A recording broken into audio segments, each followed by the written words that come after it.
பாண்டவர்கள் காட்டில் வாடிச் சென்றனர். ஒரு நாள் சகோதரர்கள் தாகமாகி பசிக்கத் துவங்கினர். அந்த நேரம் நகுலன் ஒரு அழகான குளத்தை கண்டார்.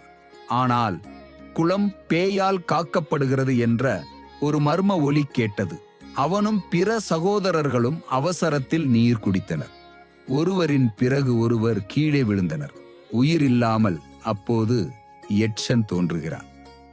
எனது கேள்விகளுக்கு பதில் கூறு, இல்லையெனில் சகோதரர்கள் உயிரோடு திரும்ப மாட்டார்கள். யட்சன் கேட்டான். எந்த அற்புதம் உலகில் பெரியது? யுதிஷ்டிரன் பதில் கூறினான்.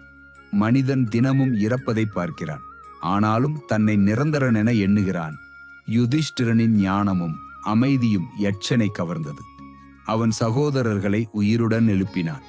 அமைதி, பொறுமை, ஞானம் இவை உயிரை காக்கும் ஆயுதங்கள்.